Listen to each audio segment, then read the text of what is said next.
Oi, gente, tudo bem? Como vocês estão? Espero que todos estejam bem dentro do possível. Eu venho aqui compartilhar um pouco da experiência de estar dando aula nesse momento difícil em que estamos passando, dando aula de inglês e português para estrangeiros online, ao vivo.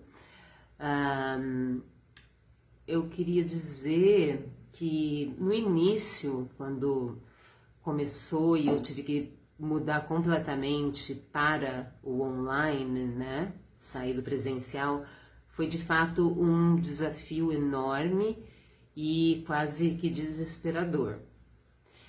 Mas, no entanto, agora, passado um ano e após superar muitas dificuldades, percebo que há uma adaptação.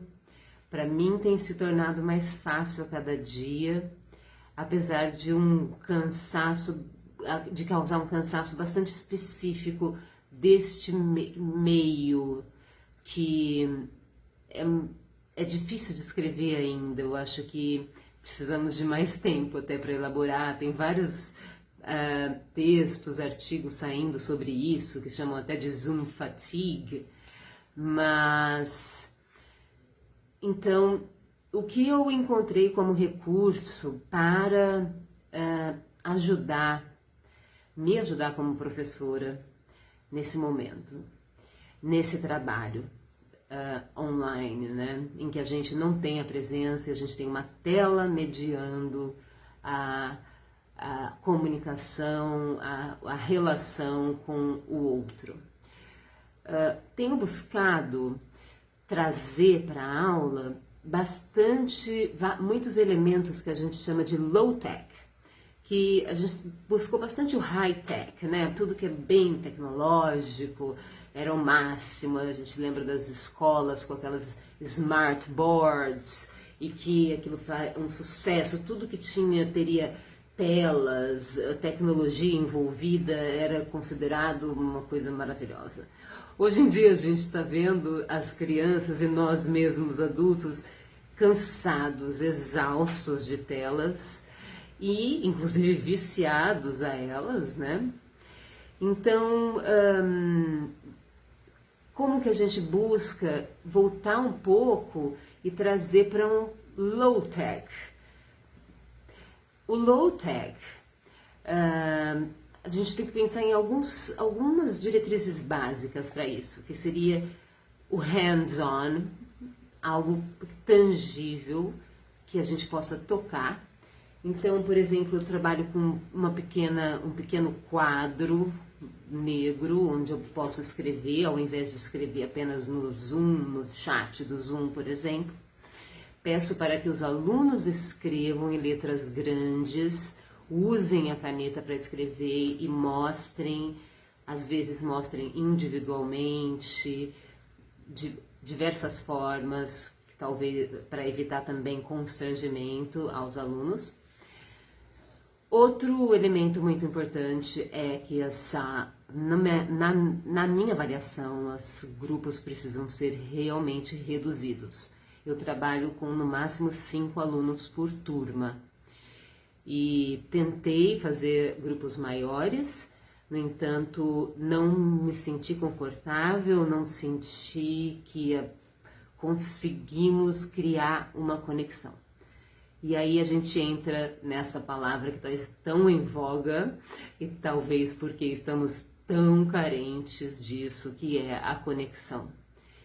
E que então talvez seja esse o maior desafio para a aula, é criar conexão com os alunos. E quando se trata de grupo, os alunos uns com os outros também se sentirem conectados, se sentirem vistos, sentirem que existe um espaço para fala, ouvidos. É um momento que estamos todos carentes, né? Quer dizer, bom, eu digo por mim, eu estou.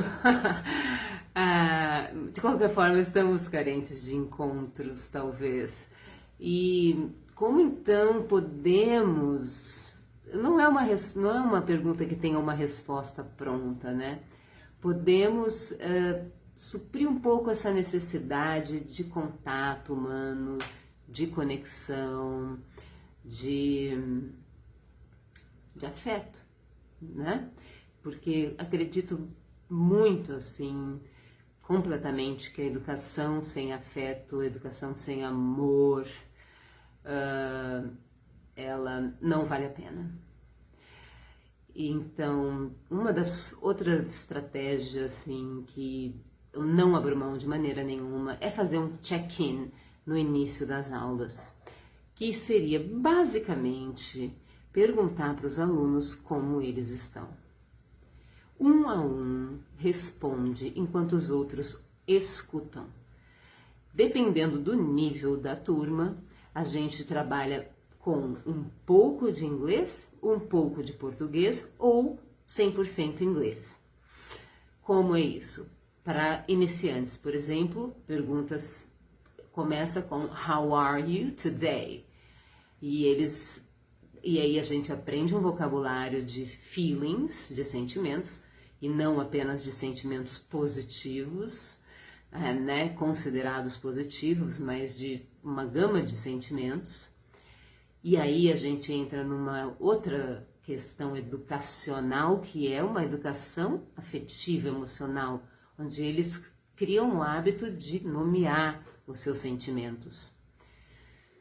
Então, aí eles praticam falar I am darará, e também a gente entra nos intensifiers. I'm very happy today, I'm not very happy today, I'm tired, I'm bored, I am furious, and so on. Daí entra a pergunta why? Why are you furious today? E eles respondem because, e depois parte para o português. Isso para alunos realmente iniciantes, porque embora seja uma atividade que ocupe bastante tempo da aula, vejo como é fundamental, e o feedback dos alunos, se por acaso eu começo a aula fazendo alguma coisa que não seja isso, eles exigem de mim que eu faça, que eu pergunte o how are you.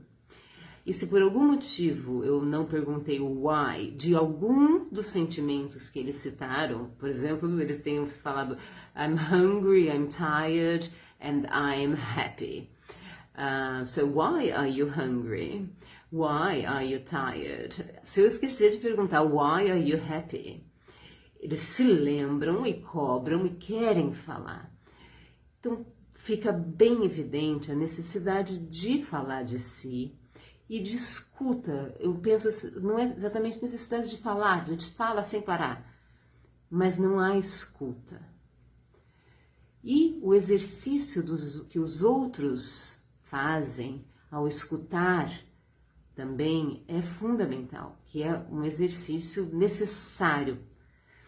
Daí, já a partir daí, uma conexão se cria entre o grupo, entre o professor e a abertura para a aprendizagem do conteúdo, de outras coisas, ou mesmo as ideias, novas ideias podem surgir para o tema desta aula, a partir de como esses alunos estão, de fato, né?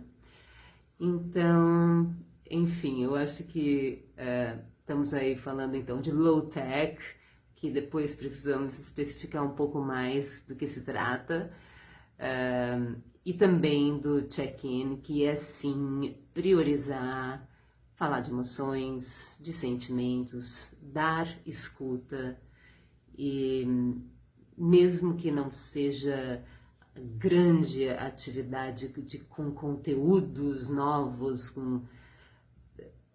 ainda que não seja isso, é fundamental, eu vejo nesse momento, não só nesse momento, na verdade, sempre, para qualquer encontro digno de sala de aula, de professor, aprendizagem, é olhar para o ser humano antes de qualquer coisa.